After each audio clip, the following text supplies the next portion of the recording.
জিকির শুরু হলো। সৃষ্টির মধ্যে কেউ নাই, আল্লাহ এবং তার নবী। নবীজি জিকির করে লা ইলাহা ইল্লাল্লাহ। এবার আল্লাহ কি করে? আল্লাহ তার জবাব দিয়ে দিলেন কোরআনে, ইউসাল্লুনা আলান নবী। আমার নবীর উপরে আল্লাহ তখন রহমত প্রেরণ করতেছিলেন, পাঠাচ্ছিলেন সন্তুষ্টি। আল্লাহ তার রাসূলের উপরে দুরূদ প্রেরণ করতেছিলেন। খুব মনোযোগ দিবেন। আল্লাহ কোরআনে বললেন, হুজুর আপনি বলে দেন, আবিদালিকা উমিরতু ওয়া আনা আউয়ালুল মুসলিমিন। ও নবী, বলে দেন আপনি আদিষ্ঠিত হয়েছেন এই কথা বলার জন্য। লা শারীকা লাহু, আপনি জানান আমি আল্লাহর কোনো শরীক নাই, আমি আল্লাহ ব্যতীত আর কোনো রব নাই, আমি আল্লাহ ব্যতীত আর কোনো খালিক নাই, আমি আল্লাহ ব্যতীত আর কোনো মালিক নাই, আমি আল্লাহ ব্যতীত আর কোনো রহমান নাই, আমি আল্লাহ ব্যতীত আর কোনো গফফার নাই, আমি আল্লাহ ব্যতীত আর কোনো রাজ্জাক নাই, আমি আল্লাহ ব্যতীত আর কোনো রহিম নাই। আপনি বলে দেন আমি আল্লাহ এক এবং একক, আমি আল্লাহ ছাড়া আল্লাহর মতো আর কেউ নাই। আর আবিদালিকা উমিরতু, আপনি আদিষ্ঠিত হয়েছেন বলে দেন ওয়া আনা আউয়ালুল মুসলিমিন, আপনি সবার আগে আমি আল্লাহকে আল্লাহ বলে স্বীকার করেছেন। আপনি নবীর আগে কেউ আল্লাহকে আল্লাহ বলে স্বীকার করে নাই। আপনি নবীর আগে কেউ আমি আল্লাহকে আল্লাহ বলে স্বীকার করে নাই। আল্লাহ নবীজির নূরে মুহাম্মদী সৃষ্টি করলেন, তারপরে আল্লাহ পানি সৃষ্টি করলেন, পানি সৃষ্টি করার পরে আল্লাহ আরশে মুআল্লা সৃষ্টি করলেন, আরশে মুআল্লা সৃষ্টি করে আমার রব পানির উপর স্থাপন করলেন। পানির উপর স্থাপন করার পরে ওই পানির কারণে আরশে মুআল্লা দুলতে লাগলো। আরশে আজিম বললেন, এ রব, আমি তো দুলতেছি, স্থির থাকতে পারি না। আমার রব তখন লিখে দিলেন আরশে মুআল্লার গায়ে, লা ইলাহা ইল্লাল্লাহু মুহাম্মাদুর রাসূলুল্লাহ সাল্লাল্লাহু আলাইহি ওয়াসাল্লাম। একসাথে জোরে বলবেন কি আল্লাহু আকবার। আমার রব লিখে দিলেন আরশে মুআল্লার উপরে, আরো স্থির হয়ে গেল। আরশে আজিম সৃষ্টি করার পরে আমার রব লৌহ কুরসি মুবারক সৃষ্টি করলেন। কুরসি সৃষ্টি করার পরে আমার রব লৌহ কলম সৃষ্টি করলেন। কলম সৃষ্টি করে বললেন, কলম তুমি লেখো। কলম ডাক দিয়ে বলল, হে রব, আমি কি লিখবো? আল্লাহ বলেন, উকুতুব মাকাদিরাল খালক, তুমি সৃষ্টির তকদির লিখতে থাকো। পানির ভাগ্যে কি হবে, এই ঘাসের ভাগ্যে কি হবে, আজকে আমাদের ভাগ্যে কি হবে, এই বিড়ালের ভাগ্য কি হবে, কুকুরের ভাগ্যে কি হবে, কুকুর কি পরিমাণে খাবার খাবে, একটা গাছে কয়টা পাতা হবে, পাতার রং কি রকম হবে, কোন পাতায় পোকায় খাবে, কোন পাতা ঝরে পড়ে যাবে, কোন ডাল দিয়ে ফল হবে, কি পরিমাণে ফল হবে, ফলটা কত বড় হবে, তার স্বাদ কেমন হবে, ওই ফলটা কোন পাখিতে খাবে, কোন পোকায় খাবে, সব কিছু কলম লিখতে লাগলেন। উকুতুব মাকাদিরাল খালক, तमाम সৃষ্টির তকদির কলম লিখতে শুরু করলেন। ওই যে কলমের লেখা শুরু হয়ে গেল, কিয়ামত পর্যন্ত কলমের লেখা বন্ধ হবে না। একবার জোরে বলা যাবে কি আল্লাহু আকবার। আমি আপনি কি খাবো তাও কলম লিখলো। আমাদের কার কয়টা সন্তান হবে তাও কলম লেখলো। আমরা কোন ওলি হব তাও কলম লেখলো। কে জালেম হবে তাও ওলি কলম লেখলো। কে আলেম হবে তাও কলম লেখলো। কে আল্লাহর ওলির মোহাব্বতকারী হবে তাও কলম লেখলো। কে মুসলমান হবে তাও কলম লেখলো। কে জান্নাতে যাবে তাও কলম লেখলো। কে জাহান্নামে যাবে তাও কলম লিখে ফেললো। কে কি পরিমাণে অর্থবিত্তের মালিক হবে কলম তাও লিখে ফেললো। সব কিছু কলম লিখতে শুরু করলো, লিখতে লাগলো। আজ পর্যন্ত কলমের লেখা বন্ধ হয় নাই। এই জন্য দুনিয়াতে একটা ফেরকা আছে, এই ফেরকার নাম হলো কদারিয়া। কদারিয়া কাদেরিয়া না, কদারিয়া কাদেরিয়া না, কদারিয়া। কদারিয়া যারা তারা বলে তকদির বলে কিছুই নাই, আমরা মানুষের হাতের মধ্যেই তকদির, মানুষ যা করে এটাই তকদির। না না না, আল্লাহর নবী বললেন তকদিরকে যারা অস্বীকার করে তারা মুসলমান থাকবে না, কারণ আল্লাহ নিজে তকদির লিখেছেন। তকদির বিশ্বাস করতে হবে। আপনার পিকুর পরিমাণে খাবার আছে, খাবার খাবেন, তাও তকদিরে লিখে দেয়, আল্লাহ নিজে কলম দিয়ে লিখে দিয়েছেন। ভালো করে শুনে যান, মনে রাখবেন, একজনের ব্যাংকে হাজার হাজার কোটি টাকা আছে, কিন্তু বরাতে খাবার নাই। জোরে জোরে বলেন। আর একজনের টাকা নাই, কিন্তু বরাতে খাবার বিছে বিছে, কিছুই ছিল না।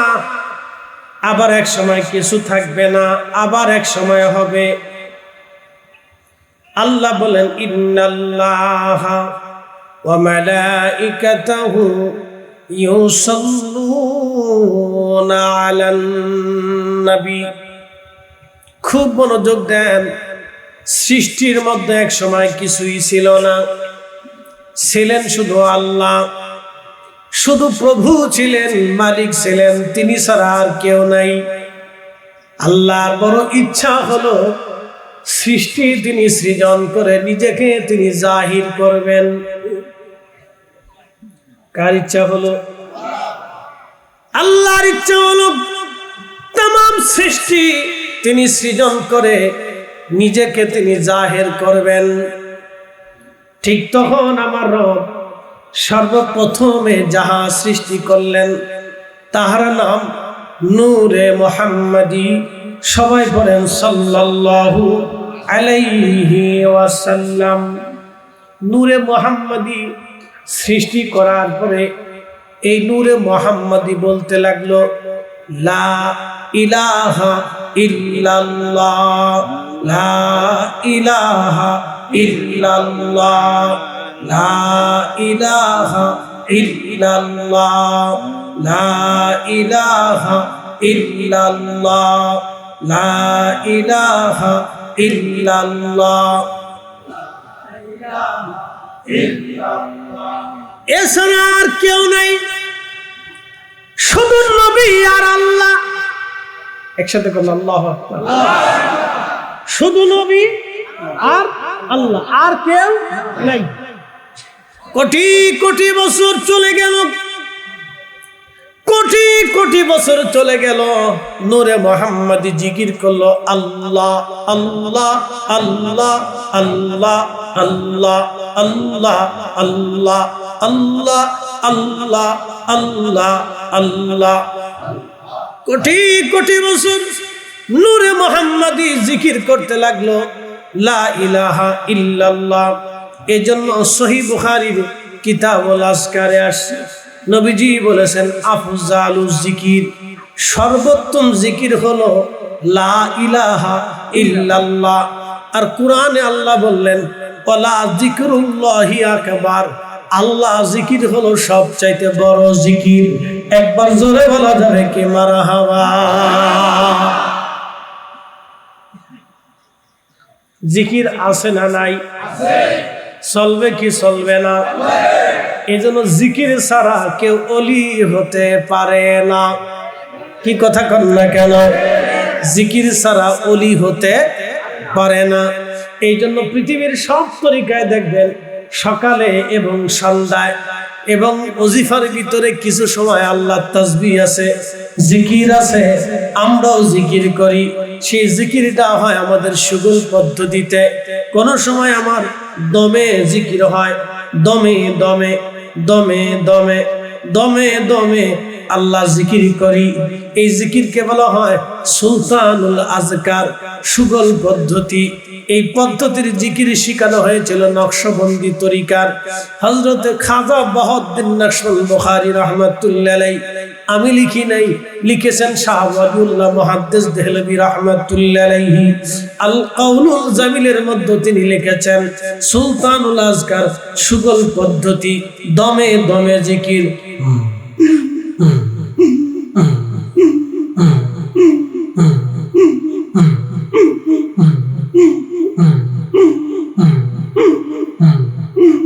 দুনিয়ার কোনো খেয়াল থাকবে না,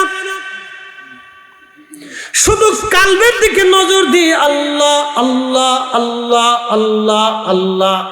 হুজুর কেবলা মাঝে মধ্যে গাইতেন লা মাহবুবা ইল্লাল্লাহ লা মাশুকা ইল্লাল্লাহ।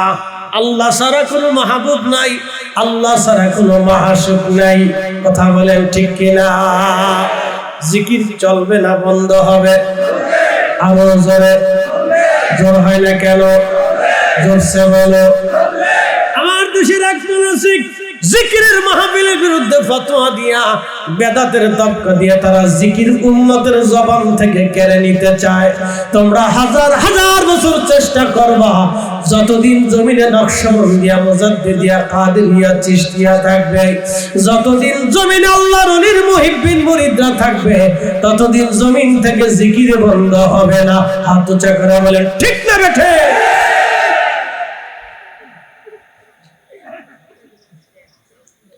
শুনে যান শান্তামাসিক, জিকির শুরু হলো সৃষ্টির প্রথমে লা ইলাহা। জোরে বলে, আরো জোরে বলে। তখন নামাজ ছিল না, কি ছিল না? রোজা ছিল না, হজ ছিল না, যাকাত ছিল না, তখন ছিল জিকির লা ইলাহা ইল্লাল্লাহ লা ইলাহা ইল্লাল্লাহ। জিকির শুরু হয়ে গেল আল্লাহ আল্লাহ। সৃষ্টিতে আল্লাহ এবং নবী ছাড়া আর কেউ নাই, শুধু আল্লাহ এবং তার নবী। নবীর নাম নূরে মুহাম্মাদি। আদম সফিউল্লাহর সামনে আল্লাহ সমস্ত নবীদেরকে উপস্থাপন করলেন, সমস্ত রূহ উপস্থাপিত হলো। আদম নবী দেখলেন ফারাআনি নূরান সাতিআন ফি আসফারিহি, এক উজ্জ্বলতম নূরওয়ালা দেখা যায়। মারহাবা কর, কি ওয়ালা? আরো জোরে, জোর হয় না কেন? জোরসে বলো। এই নূরওয়ালা আদম নবী জিজ্ঞেস করলেন ইয়া রাব্বি মান হাযা? আল্লাহ এই নূরওয়ালাকে, এত সুন্দর নূরওয়ালা কোনদিন আমি আদম এত চমৎকার নূরওয়ালা দেখি নাই। আমার সামনে নূরওয়ালাকে আনলাম, এতই চমৎকার নূরওয়ালাকে। আল্লাহ জবাব দিলেন ইয়া আদম হাযা ইবনুকা আহমদ। আদম রে, ইনি তোমার সন্তান মুহাম্মাদুর রাসূলুল্লাহ সাল্লাল্লাহু আলাইহি ওয়াসাল্লাম। একবার জোরে বলা যাবে কি মারহাবা? কুকুরের সাথে আল্লাহর প্রেম হয় নাই, বিড়ালের সাথে হয় নাই, পশু পাখির সাথে হয় নাই, জিনদের সাথে হয় নাই, ফেরেশতার সাথে হয় নাই। আরো যত জাতি আল্লাহ বানাইলেন, কোন জাতির সাথে আল্লাহর প্রেম হলো না। আল্লাহর প্রেম হলো এই মানব জাতির সাথে। এই জন্য মানব জাতির ভিতরে খাজা বাবা আজমিরি আছে, হুজুর গাউসে পাক মহিউদ্দিন আব্দুল কাদের জিলানী আছে, শাহজালাল ইয়ামানি মুজাররিদি আছে, বদর শাহ আউলিয়া আছেন, হযরত সুলতানুল আরিফিন ইসমাইল বাগদাদি আল হাসান হুসাইন আছেন, বাইজিদ বোস্তামি আছেন, আবুল হাসান কিরকানি আছেন, সাহাবায়ে কেরাম আছেন, আবু বকর আছেন, ওমর আছেন, আলী আছেন, উসমান আছেন, হাসান আছেন, হুসাইন আছেন, ফাতেমা আছেন, বেলাল আছেন, ওয়াসাল কারনি আছেন।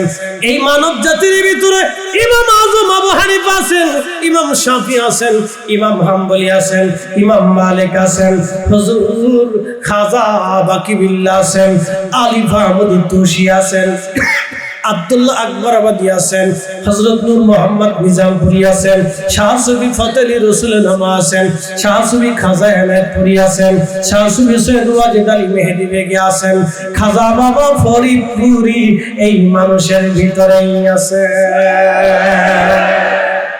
আপনি যদি হিসাব করেন তাহলে খুঁজে খুঁজে দেখবেন পৃথিবীতে মানুষ কয়জন আছে।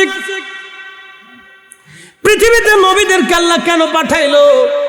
আল্লাহ কি কোরআন পাহাড়ে নাজিল করতে পারতো না? উহুদ পাহাড়ের মধ্যে কোরআন লিখে দিত, জাবালে আবু কুবাইসে লিখে দিত, জাবালে সৌরে লিখে দিত, জাবালে ওমরে লিখে দিত, জাবালে সাবিরে লিখে দিত, জাবালে নূরে লিখে দিত। আরবরা কোরআন শরীফ পাহাড়ে দেখে দেখে কোরআন পড়ে চলে আসতো। না না, আল্লাহ নবী পাঠাইলেন কারণ আল্লাহর পরিচয় হওয়ার দরকার। আল্লাহর পরিচয় হবেন প্র্যাকটিক্যাল, বান্দাকে আল্লাহ শিখাবেন। আল্লাহ নিজে শিখাবেন না, আল্লাহ তার হাবিবকে দেখে দিয়ে শিখাবেন। এই জন্য আমার হুজুর কেবলা মাঝে মধ্যে গাইতেন, প্রিয় শান্তামাসি খুব মনোযোগ দিবেন। হাজিরিন, প্রিয় নবীজি দুনিয়াতে আমাদেরকে মানুষ বানানোর জন্য এসেছিলেন। মানুষ, হুজুর কেবলা বলতেন মানুষ হতে হবে মানুষ যখন, সুবহানাল্লাহ কোন কি হতে হবে? আরো জোরে বলেন। মানুষ বানাইছে কে? আল্লাহ বলেন ইন্নী জাইলুন ফিল আরদি খলিফা। আমার রব বললেন নিশ্চয় আমি দুনিয়াতে খলিফা পাঠাবো। আমরা হলাম আল্লাহর খলিফা। একসাথে বলেন কার খলিফা? খলিফা আমরা আল্লাহর, কিন্তু মসজিদে এখনো জুতা চুরি করি। ঠিক একই রকম মানুষ আমরা।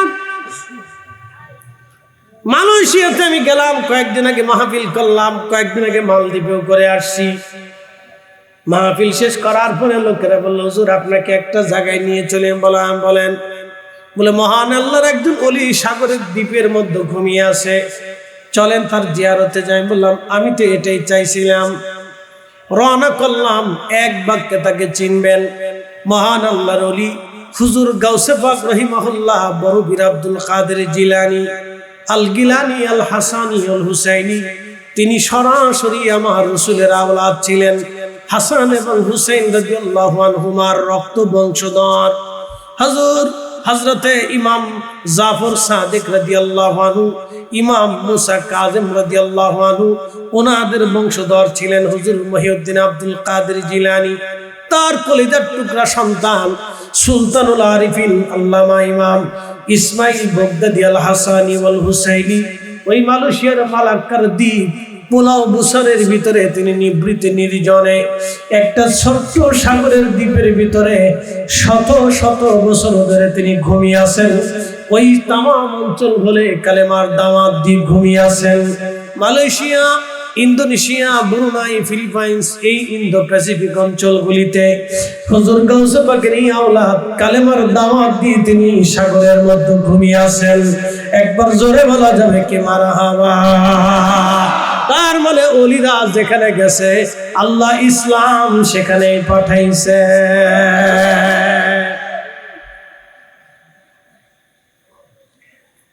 এই শান্তাবাসী শুনে যাবেন, জিয়ারত করার জন্য গেলাম ঘাটে, সাগরের ঘাট। স্পিড বোটে উঠবো, ঘাটে গেলাম, চিন্তা করলাম পেশা ভাসাব সেরে অজু গোসল করে পাক পবিত্র হয়ে তারপরে যাই। ওয়াশরুমে ঢুকে অজু করে বের হয়ে আসতেছিলাম। ঠিক এমন সময় দেখি টেবিলের উপরে এমন একটা টেবিলের উপরে একটা বাক্স আছে, বাক্স খোলা, বাক্সের ভিতরে রিঙ্গিত ফালানো আছে, রিঙ্গিত, মালয়েশিয়ার টাকা রিঙ্গিত। আমি বললাম কি ব্যাপার, টাকা কেন? হুজুর পেশাব করছেন, টাকা দিতে হবে। আমি বললাম সিস্টেম তো ভালোই, বাংলাদেশের সিস্টেমের মতো কা হুজুর, কিন্তু যিনি টাকা নিবে তিনি নাই, কিন্তু বাক্স আছে, টাকাও আছে। আমি বললাম মালয়েশিয়ার পেশাবখানার সামনে বাক্স আছে, টাকা আছে, কিন্তু যিনি টাকা নিবে তিনি নাই, কারণ কি? বলে এদেশের লোকজন এইভাবেই টাকা কালেক্ট হয়, সরে চুরি করে না, কেউ নেবে না। আর এটা যদি বাংলাদেশে হইতো তাহলে বাথরুম সহ কান্দি করে লয়ে যাইত। সারান সালতামাসি খুব মনোযোগ দিবেন। আমার আল্লাহ দুনিয়াতে আমরারে পাঠাইলেন, পাঠাইয়া দিয়ে আল্লাহ আমাদেরকে দুনিয়াতে ছেড়ে দিলেন। কারণ কি? আল্লাহর সাথে আর কোনো জাতির প্রেম হলো না, প্রেম হলো আল্লাহর সাথে বান্দার।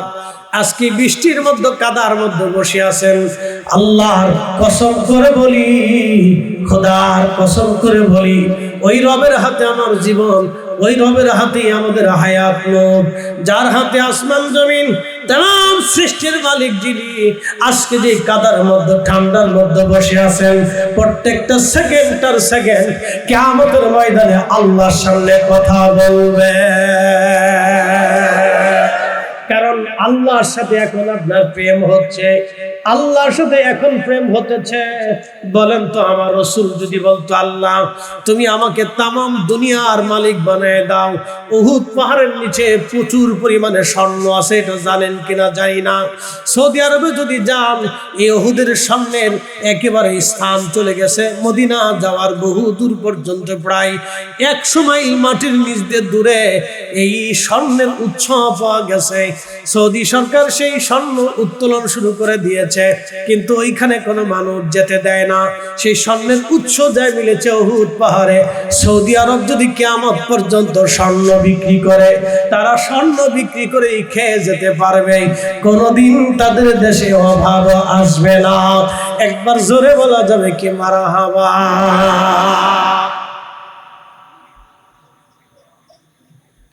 এই উহুদ পাহাড়ের সমস্ত স্বর্ণ কার উসিলায়? আমার নবীর উসিলায়। কতক্ষণ জোরে বলে? আমার রাসূলের উসিলায় স্বর্ণ। আমার নবীর খাতিরে আল্লাহ আরবের মাটির নিচে আল্লাহ প্রাকৃতিক সম্পদ দিয়ে আরবের মাটিটাকে দিয়ে আল্লাহ ঢেকে রেখেছে। এত পরিমাণে আল্লাহ দিয়েছেন, এত পরিমাণে দিয়েছেন। সৌদি সরকার যদি সারা জিন্দেগি ভরে পাথর বিক্রি করে, তারপরেও পাথরের টাকা দিয়ে তার দেশ চলবে, অন্য কোনো টাকার তার দরকার হবে না। কিন্তু দুঃখের বিষয়, তারপরেও হাজিদের ট্যাক্স কমে যাবে না। হুজুর হযরতে বদরুদ্দিন সেরহিন্দি রাহমাতুল্লাহ আলাইহি একটা কিতাব লিখেছেন হাজারাতুল কুদস। এই হাজারাতুল কুদসের মধ্যে তিনি একটা ঘটনা লিখতেছে, ভালো করে শুনে যাবেন। মুজাদ্দিদ আল ফেসানি সেরহিন্দি রাহমাতুল্লাহর জামানাতে সম্রাট জাহাঙ্গীর এবং সম্রাট শাহজাহান, নাম শুনছেন না? তাজমহলের নাম এমন কেউ নাই যে না শুনছে। তাজমহল আমাদের দেশের এই যারা ইয়াং জেনারেশন আছে তাদের কাছে তাজমহল খুব প্রিয়। বলে কি, ওরা কয় এটা প্রেমের সমাধি। ইস, শরীরের ভিতর কারেন্ট আছে, ওদের শরীরে কারেন্ট আছে, কারেন্ট। ওরা নাম দিছে প্রেমের সমাধি। এই সেই সম্রাট শাহজাহান, আহা, এই সেই সম্রাট শাহজাহান ক্ষমতার জন্য নিজের বাবার সাথে যুদ্ধ করেছিল। বুঝে নেবা ক্ষমতা কি জিনিস।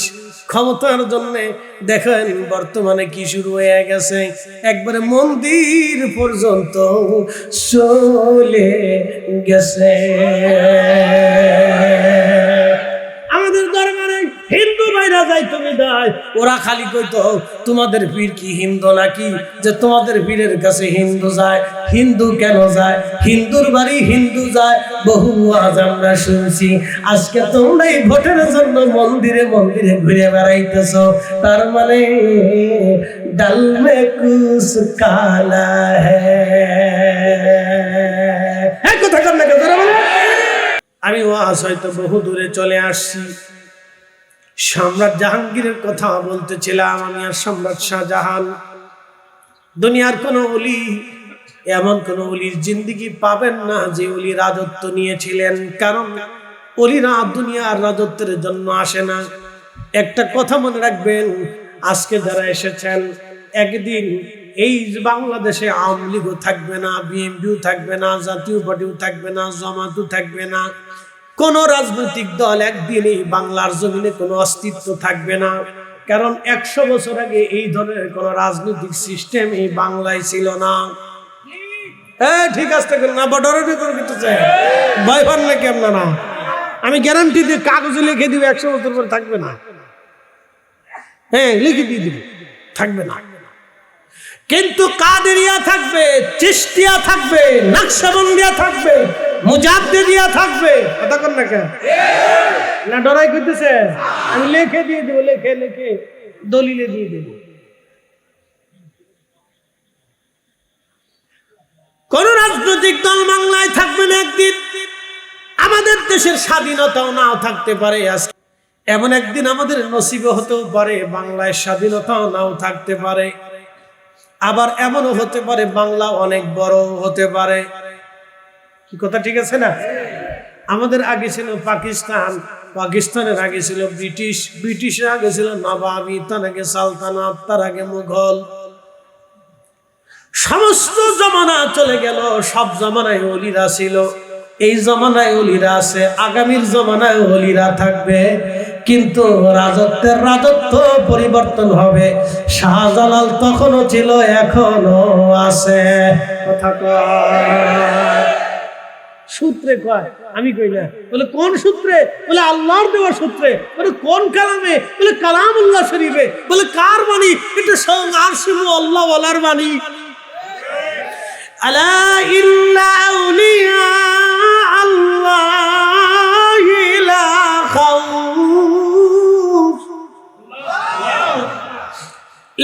খাউফুন আলাইহিম ওয়ালা হুম ইয়াহজানুন।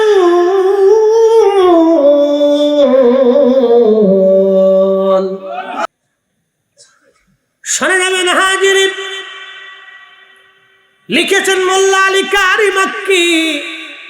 400 বছর আগে একটা কিতাব লিখছেন, আল মাউরিদুর রাবি ফি মাউলিদিন নবী।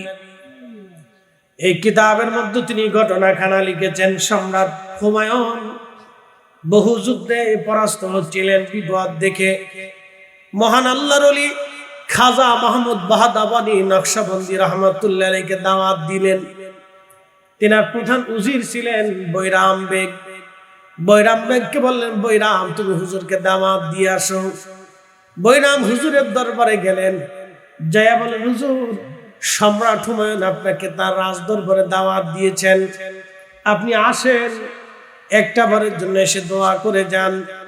আল্লাহর মহান ওলি মাহমুদ বাহাদাবানী নকশবন্দি জবাব দিলেন, যাও, চলে যাও হে বৈরাম, তোমার বাচ্চাকে বলো আমি মাহমুদ বাহাদাবানী নকশবন্দি কোন রাজার রাজ দরবারে আমি দাওয়াত কবুল করি না, আমি কোন রাজ দরবারে দাওয়াত খাই না।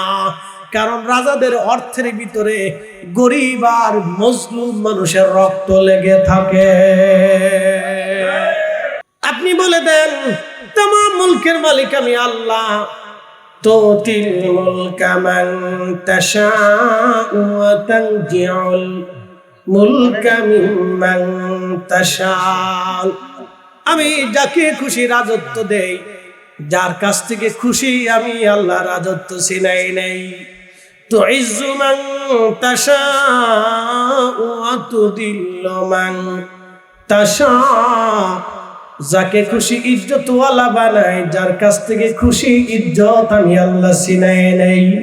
সব কিছুর মালিক একসাথে বলেন কে? তুলিজুল লাইলা ফিন নাহারি ওয়া তুলিজুন নাহারা ফিল লাইল।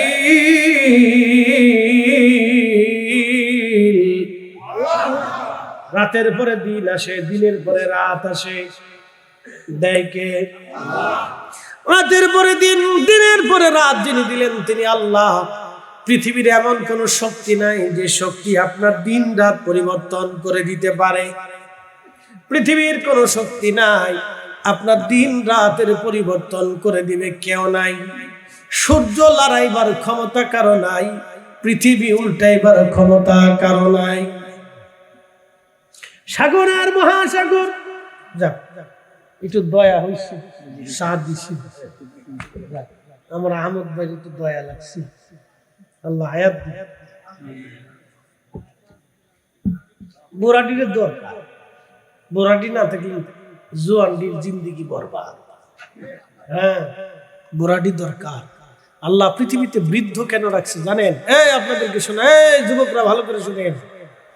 নেকড়ে নেকড়ে নেকড়ে চিনছেননি? শিয়াল শিয়াল শিয়াল মামা খুব মারাত্মক সিটার, হ্যাঁ খুব চালাক। নেকড়ে নেকড়ের দল যখন এক স্থান থেকে অন্য স্থানে যায়, সবার আগে কাদেরকে দেয় জানেন? বুড়া নেকড়ে যেটি, বুড়াটির আগে দেয়, কারণ তাদের অভিজ্ঞতা বেশি, এরা রাস্তা চিনে কোন দিক দিয়ে যাইতে হবে। আর কুত্তার আল্লাহ নাকের ভিতরে একটা পাওয়ার দিছে, ৪৫ কিলোমিটার দূর থেকে গরু মরছে না বিরিয়ানি রাঁধছে, ওর নাকের ভিতরে বাতাসে ঘিরান আসে। কে দিছে?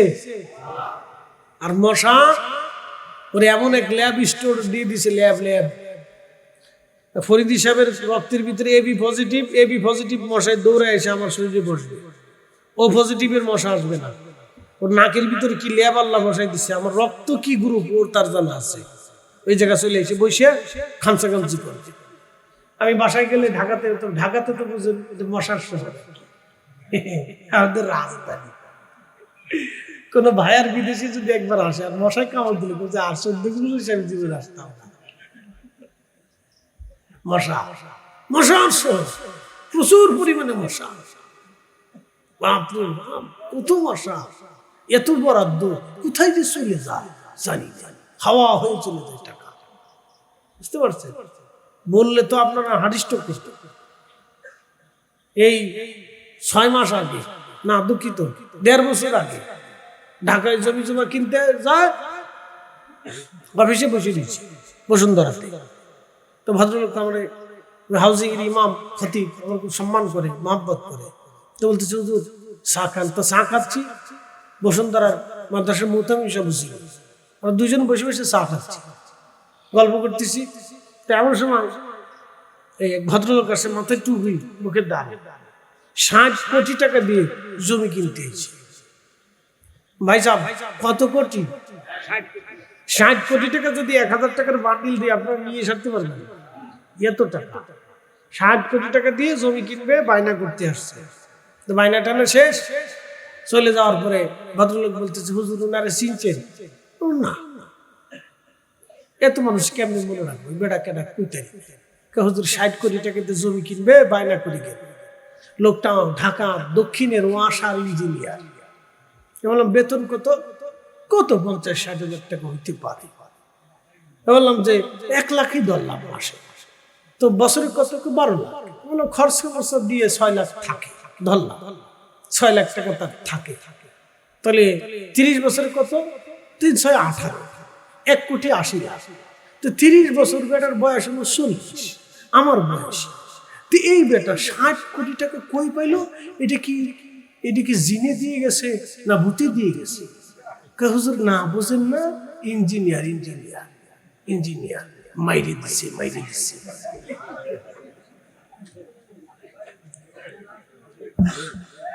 এই শোনেন, মাথায় টুপি, মুখে দাড়ি, গায়ে পাঞ্জাবি, আগেই কইছি হজ যারা করে তোর অধিক খুঁজে দেখেন 2 নম্বর টাকা। এই মনে কি শুনিয়েন না, বহু হাজি 2 নম্বর টাকা দিয়ে হজে গেছে। আল্লাহর কসম করে বলি 100 বারও যদি হজ করে 1 হজের সওয়াব হবে না, কারণ টাকা হারাম। এই বেটা যদি হজে যায় তাহলে কি হবে? এই আস্তে করে জোরে বলেন। ও বেটা গরুর গোশত এখানে খেলে কি হবে? ওই শুয়োরের গোশত আর গরুর গোশতের মধ্যে কোনো তফাৎ আছে? বলে ফরিদ সাহেব কারণ কি? শুয়োরের গোশত হারাম, কুত্তার গোশত হারাম। ওই যে আমাদের জনগণের টাকা, রাষ্ট্রের টাকা মাইরে দিয়ে গরিবের টাকা, এই অন্ধের টাকা, এই আপনার বুবার টাকা, তারপর অসুস্থর টাকা, বৃদ্ধের টাকা, জনগণের টাকা, রাস্তার টাকা, ফকিরের টাকা, মিসকিনের টাকা, আলেমের টাকা, এই তারপরে ডাক্তারের টাকা, সব মানুষের টাকা, দিন মজুরের টাকা, রিক্সাওয়ালার টাকা, ভ্যানওয়ালার টাকা, ঠেলাগাড়িওয়ালার টাকা মাইরে দিয়া ও 60 কোটি টাকা দিয়ে জমি কিনতেছে। ওই টাকা দিয়ে ও গরুর গোশত খায়, খাসির গোশত খায়, ও শুয়োরের গোশত আর গরুর গোশতের মধ্যে কোনো তফাৎ নাই। কথা বলে ঠিক কিনা? ও আজকে যাইরে দিছে, খালি আপনারা শুনবেন। ওই যে ক্যামেরা দেখতেছেন না, জায়গা মতো চলে যায়। হ্যাঁ জায়গা মতো কোন জায়গা যায় জানেন? বহু জায়গাতে ফোন আসে, মালাই লাগে শুনে। সেদিন এক এসপি সাহেব ফোন দিছে, তার বাড়ির মাহফিলের দাওয়াতে। কয় ফরিদি সাহেব শাল্টিং বালাই লাগে, তাকে দিব নি? কা দিতে থাকে। শুনো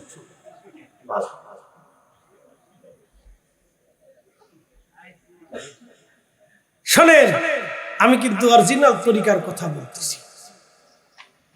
এক কথা মনে রাখবেন, হালাল খাবার ছাড়া কোন জিন্দেগির ইবাদতের 4 পয়সা মূল্য নাই।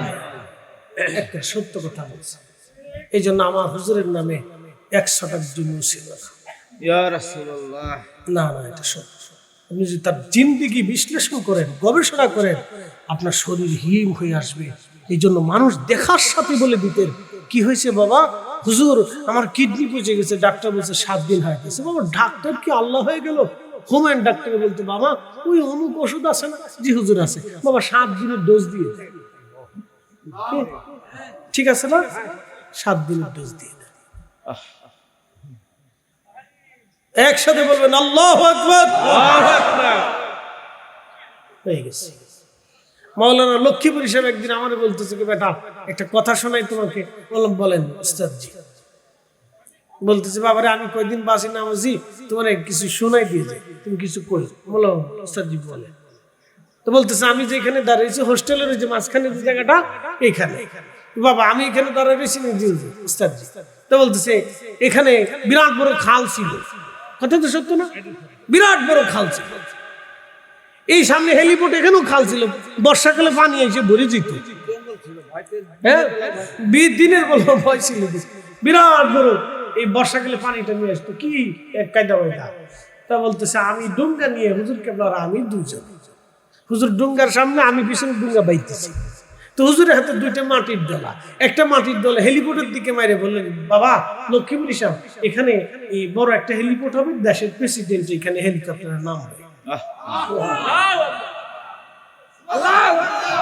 যেমনি করতেছেন মনে হয় আপনারা 2-1 ঢিল টিল মারছে।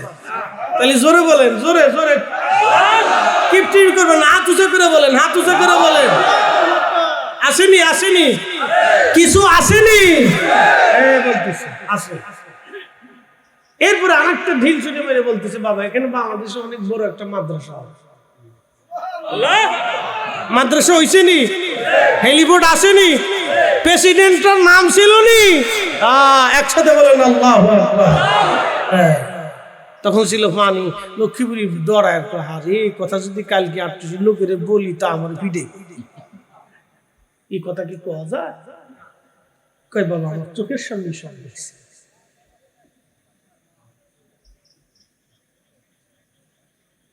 ওলি যুগ শ্রেষ্ঠ মহাওলি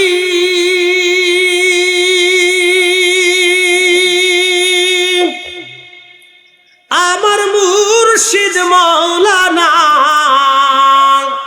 ঠিক কিনা? ওরে এক নজর দেখলে যারে দিলের জ্বালা থাকে না।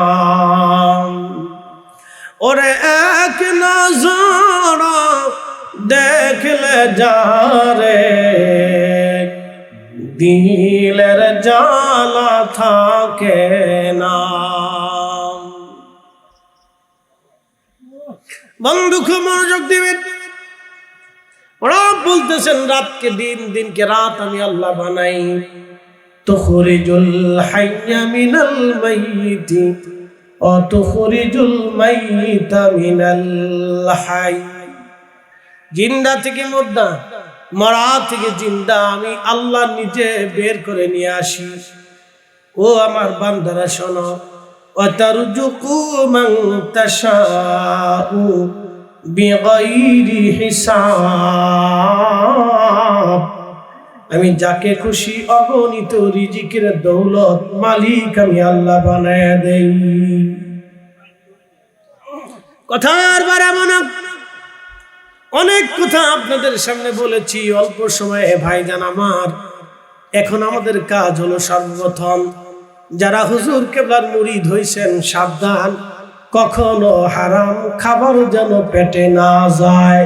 আল্লাহ কবুল করুন, জোরে জোরে বলেন আমিন। কি খাবার? হালাল। জোরে বলেন, কি খাবার খাবেন? হালাল।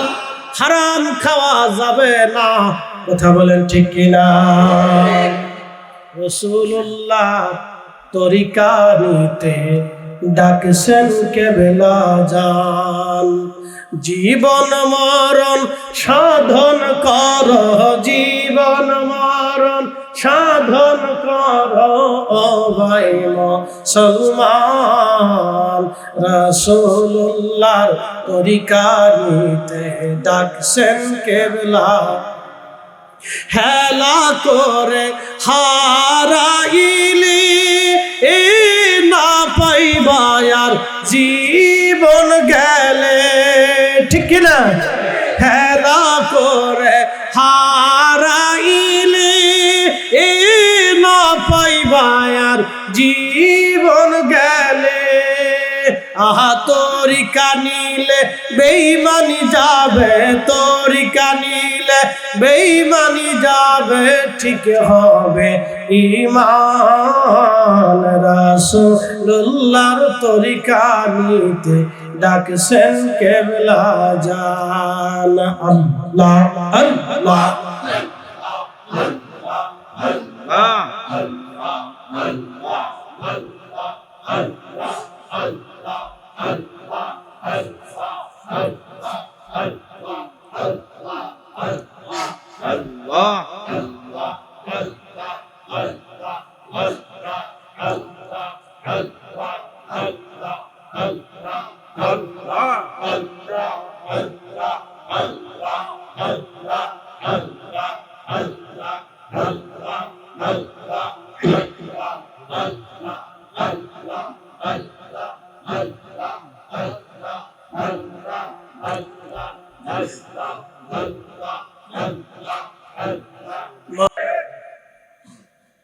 এই আমার দিকে তাকান তো, এই যারা রাষ্ট্রীয় টাকায় হজে যায়,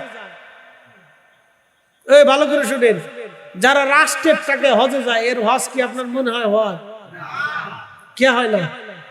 এদিকে তার বাপের টাকা, জনগণের টাকা, তো রাষ্ট্রের টাকা তো ওই বেটা করে হজ করাই তো কেন? কারণটা কি? এই যে 2 দিন পর পর ক্রিকেট খেলা হয় আর খালি বাংলাদেশ ঠকে, এই আসতে কানকে তোরা বলে, এই যে ঠকে, ওদের পিছনে হাজার হাজার কোটি কোটি টাকা ব্যয় করে, কে আমাদের দেশে অন্ধের পিছনে, গরিবের পিছনে, পথ শিশুর পিছনে, অসুস্থর পিছনে, ওদের পিছনে হাজার হাজার কোটি টাকা খরচা না করিয়া আমাদের প্রত্যেকটা জেলায় একটা বড় বড় করে হসপিটাল করে দাও, তাও আমার দেশের মানুষের উপকার হবে। কথা কর না? হাজারে 2 দিন পর পর খেলে আর ঠকে, ও ছাতা দিয়ে আমার কি হবে? কি বেলাত ভাই কথা কি আমি খারাপ করছি? ওরা তো আমার উপর সেট পেলে যে হুজুর আবার কেটা দেখি, হ্যাঁ ওদের পিছনে টিয়া খরচা করে কি হবে? আবার নামে দিছে বেডি মানুষের ফুটবলার বানাইছে। আচ্ছা বলুন তো, বেডিরা যদি ফুটবল খেলতে আসে তো যুবক পোলাপান ঘরে ধরে রাখা যায়? এই আমুদ দাদা, আপনি কি বেডি মানুষের ফুটবল খেলতে দেখতে যাবেন? বেডিগার আর কি দেখার আছে? হ্যাঁ তো আমার দাদিরে দেখতে দেখতে তার জিন্দিগি শেষ হয়ে গেছে, আর দাদির জ্বালা হে দাঁতু পড়ে গেছে, শেষ।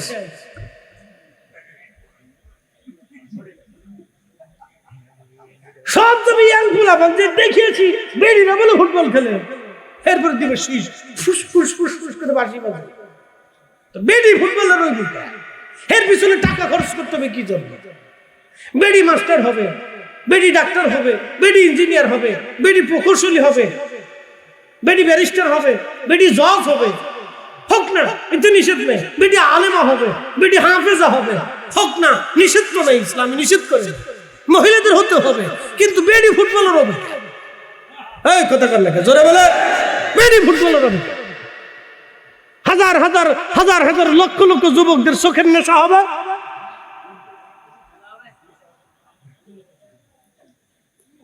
হ্যাঁ আমার দিকে দেখা ভালো করে শুনে, এদের পিছনে লক্ষ লক্ষ কোটি কোটি টাকা রাষ্ট্র খরচ করে, অথচ আমাদের দেশে ভালো হসপিটাল নাই। এই ঢাকার ফরিদপুরে সদর হসপিটালে গেলে বাপরে বাপ যে কি গন্ধ। এই কথা বলে জোরে বলে, রোগীর সিট নাই, আনছে কানছে মানতেছি পায়, রোগী পড়ে রয়েছে, ছটফট করতেছে। ওই ওই অবস্থা দেখলে সুস্থ মানুষ অসুস্থ হয়ে পড়তেছে। কি অবস্থা হসপিটালগুলির, পরিষ্কার নাই, পরিচ্ছন্ন নাই, কয়জন পরিছে বন্ধ করতেছে, ঘ্যাত খেতে বন্ধ করতেছে, এখানে ময়লা যেখানে ময়লা।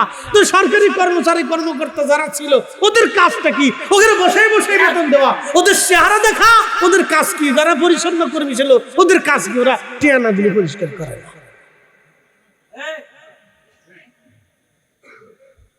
আবার রাষ্ট্র এদের পিছনে টাকা খরচা করে হজে পাঠায়। ইস, বিরাট লস। একটা কথা মনে রাখবেন, রাষ্ট্রের একটা টাকার ভিতরেও 18 কোটি মানুষের হক লেগে আছে। 18 কোটি মানুষের হক লেগে আছে। রাষ্ট্রের 1 টাকাও যদি কেউ বেহুদা নষ্ট করে, আল্লাহর কসম, আল্লাহ ওই জমিন মাহফিল সাক্ষী, যদি খেলাফত সত্য হয়ে থাকে, খোলাফায়ে রাশিদ যদি সত্য হয়ে থাকে, হযরত আবু বকরের জিন্দেগি যদি সত্য হয়ে থাকে, তাহলে রাষ্ট্রের 1 টাকাও যদি কেউ মেরে খায়, কিয়ামতের ময়দানে 18 কোটি মানুষের সামনে তাকে জবাব দিতে হবে। আপনি ঠিক বলেছেন না ঠিক বলেছেন? আল্লাহর সামনে দাঁড়ায় জবাব দিয়ে হিসাব দিয়ে দিতে হবে। সেদিন আপনি মামলা দিবেন, আল্লাহ টাকা পাই, টাকা বুঝে দিতে হবে। বাংলাদেশে যারা চেয়ারম্যান, মন্ত্রী, এমপি, মিনিস্টার আছে, ওর বেহেশত যাইতে ওর ঘাম ছুটে যাবে। হ্যাঁ, ঘাম খালি ছুটবে, ওর জিন্দেগি বরবাদ হয়ে যাবে। 18 কোটি মানুষ করে আল্লাহ হক পাইতাম, আমার টিয়া চুরি করে খাইছি।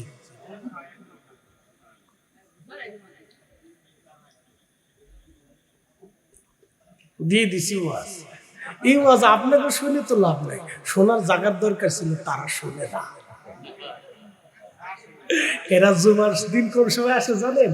যখন মুয়াজ্জিন দ্বিতীয় আযানে দেয়, আল্লাহু আকবার, আল্লাহু আকবার, আল্লাহু আকবার, আল্লাহু আকবার, আশহাদু আল্লা ইলাহা ইল্লাল্লাহ, আশহাদু আল্লা ইলাহা ইল্লাল্লাহ। সানিয়া যখন দেয় তখন এরা ফুরুত করে এসে কোনার পায়। এরপরে ইমাম সাহেব যখন শেষ, সালামু আলাইকুম ওয়া রাহমাতুল্লাহ, সালামু আলাইকুম ওয়া রাহমাতুল্লাহ। আস্তে করে মোবাইলটা লইয়া, আমার অনেক কাজ আছে, আমার অনেকগুলি মিটিং আছে, তো মিটিং যেতে হবে। যান, মিটিং করে, কবরে যায় মিটিং চালায়, শুনবে না মিটিংয়ের সময়। এই কথা কেন বললাম জানেন? আমরা রাজনীতি করি না, এই জন্য আপনাদেরকে রাজনীতির মাঝে একটু বানাইলাম।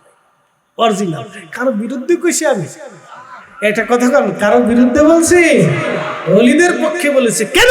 ওলিরা রাজনীতি করতেন না, ওলিরা মাসনদ দিতেন না। একসাথে বলবেন আল্লাহু আকবার। হ্যাঁ, মুজাদ্দিদ আল ফসানির হাতের মধ্যে মসনদ ছিল, পায়ের নিচে মসনদ ছিল। সম্রাট জাহাঙ্গীরকে শিকল দিয়ে মোহাম্মদ খান বেঁধে রাজদরবারে রেখে দিয়েছিল। মুজাদ্দিদ আল ফসানি সামনে যে বললেন, মোহাম্মদ খান তুমি কি করেছো? বলে, হুজুর, সম্রাট জাহাঙ্গীরকে আপনার সামনে মসনদে শিকল দিয়ে বেঁধে রেখেছি, আপনি হুকুম দিল ওর দেহ থেকে কল্লা ফেলে দেব। ওর স্পর্ধা কত! আমার পীর মুর্শিদকে জেলখানার ভিতরে বন্দী করে রেখেছে। আল্লাহু আকবার বলবেন না?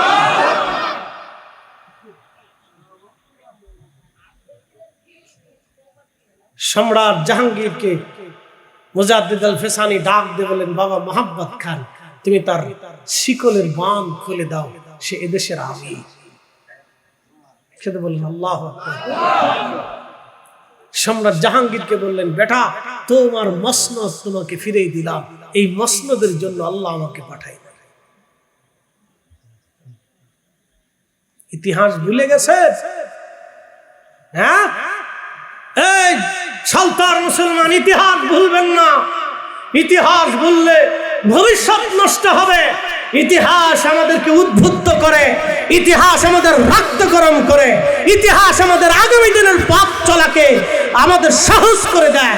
ইতিহাস আমাদের আগামী দিন কিভাবে চলবে সেই দিক নির্দেশনা দেয়। মুজাদ্দিদ আল ফসানি সেই দিন ডাক দিয়ে বললেন, হে সম্রাট জাহাঙ্গীর, তোমার মসনদ তোমাকে ফিরিয়ে দিলাম। মোহাম্মদ খান, আমাকে যদি মুর্শিদ মেনে থাকো, পীর মেনে থাকো, তুমি আফগানিস্তানে তোমার অঞ্চলে তুমি ফেরত চলে যাও তোমার সৈন্যবাহিনী নিয়ে। আমি আমার জেলখানায় চলে গেলাম। আমার রবের পক্ষ থেকে যেই দিন হুকুম আসবে, পৃথিবীর এমন কোন রাজ শক্তি নাই আমাকে জেলখানার ভিতরে আবদ্ধ করে রাখে। আল্লাহর ওলি জেলখানার ভিতরে চলে গেলেন। সম্রাট জাহাঙ্গীর মসনদ ফিরে পেলেন। রাত্রিবেলা ঘুমাইতে পারেন না, খুব চিন্তা। এটা আবার কোন ব্যক্তি রে, যে মসনদ পাওয়ার পরে বিরাট বড় সাম্রাজ্য, পৃথিবীর বিরাট মুঘল সাম্রাজ্য পার পুরো যে ছেড়ে দিয়ে আবার জেলখানায় চলে গেল। সেই লোকটা তো কোনো সাধারণ লোক হতে পারে না। সম্রাট জাহাঙ্গীর চিন্তা করতে করতে ঘুমিয়ে পড়েছেন।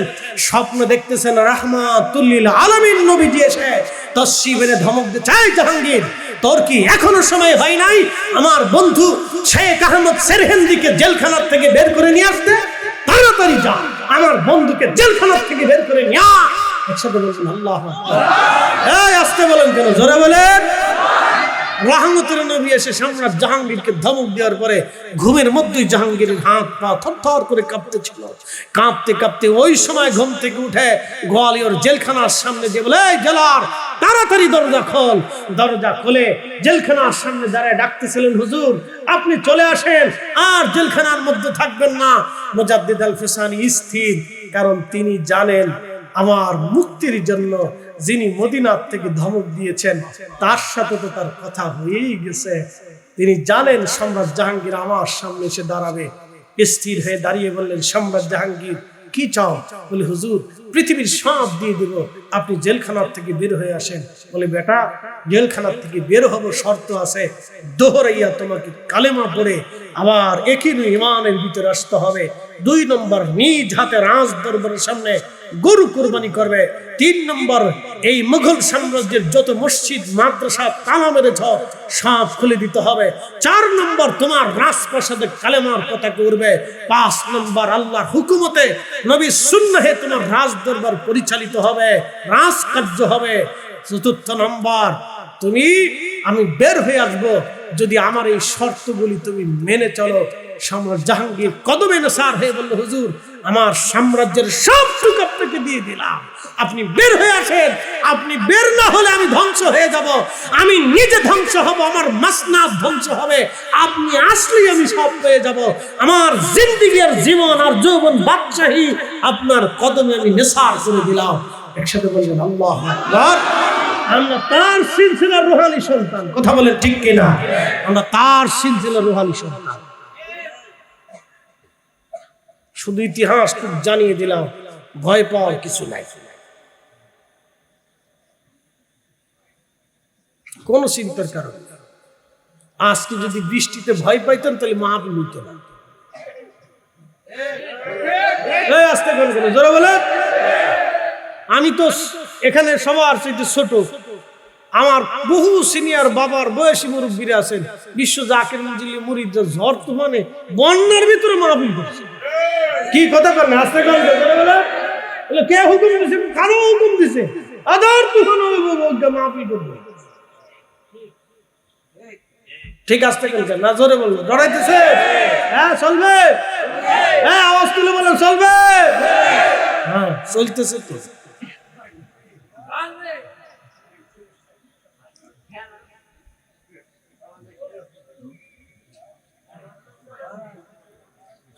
না সারা চালানো ভয় নাই।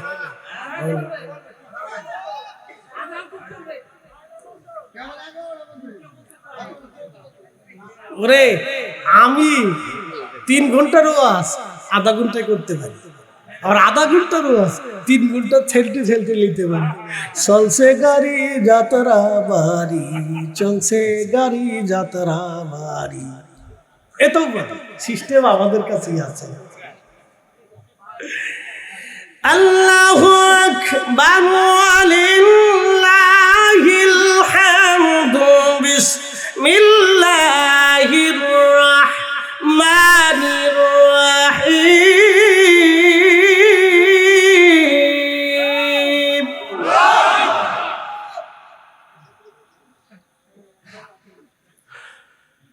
কুলিল্লাহুম্মা মালিকাল মুলকি তুতিল মুলকা মান তাশাউ ওয়া তানজিউল মুলকা মিম্মান তাশাউ।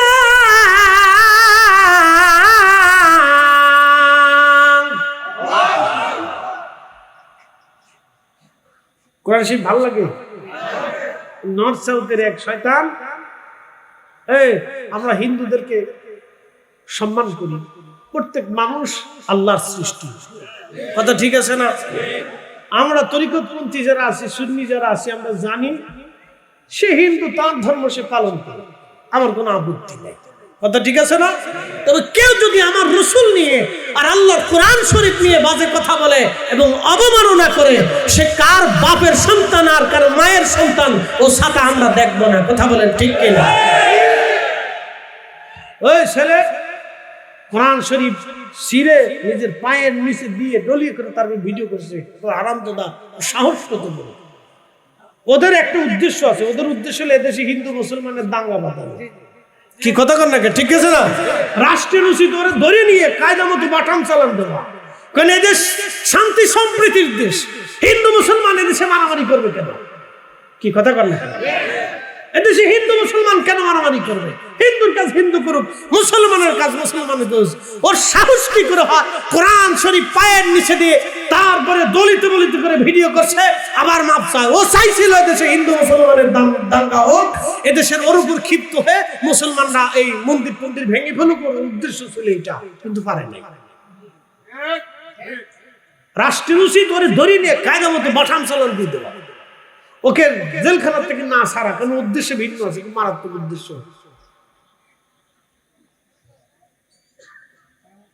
ওর মতো কত শুকরা দুনিয়ার থেকে কবরে চলে গেছে। বেটা চেঙ্গিস খান 5 কোটি মানুষ হত্যা করার পরেও খাওয়ারিজম সাম্রাজ্যের রাজধানী যেই দিন সে দখল করেছিল, চেঙ্গিস জানেন 3 দিনে 12 দবাই দিয়েছিল। তারপরেও সে কালেমার বুলন্দ আওয়াজ বন্ধ করতে পারে নাই। আর তুমি এসে কোরআন শরীফ ছিঁড়ে ফেলে দিয়ে মুসলমানের ইসলাম এদেশ থেকে বিতাড়িত করবা। বেটা শুকরা, 800 বছর এদেশ আমরা শাসন করেছি। এই কথা করলেন জোরে বলে, কত বছর? 800 বছর। মুসলমানের ইতিহাস তোমরা জানো, 800 বছর। 800 বছর উপমহাদেশ আমরা শাসন করেছি। শুধু ওলিদের দোয়া। কাদের দোয়া? না। বলে কেন? যদি হযরতে শাহজালাল আলী আমানি মুজাররিদি সেই দিন সুরমা নদীর উপরে জায়নামাজ বিছাইতে না পারতেন, তাহলে আজকের এই সুন্দর পরিবেশ হয়তো নসিব হতো না। যদি খাজা বাবা আজমিরে সেই দিন তাজমির শরীফ থেকে পানিপথে যদি ধুলি নিক্ষেপ করতে না পারতেন, তাহলে আজকের এই মজলিস হয়তো আমাদের নসিবে হতো না। মৌলভী আজকালকে খাজা বাবা গাজা খাওয়া। আরে বেটা, এই খাজা আসার কারণে তুই ইসলাম পেয়েছিস। তোমার এই মুসলমানি খাতনা দিয়েছে, খাতনা কেটে ফেলছে। নাহলে ওইটা কাটা হইতো না, তো কপালে নসিব জুটত না।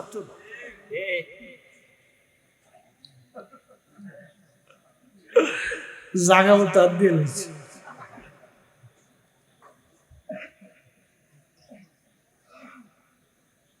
ওটা বুঝে কিছু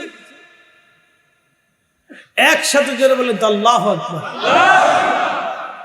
রব্বুল আলামিন বললেন, কুলিল্লাহুম্মা মালিকাল মুলকি তুতিল মুলক। হুজুর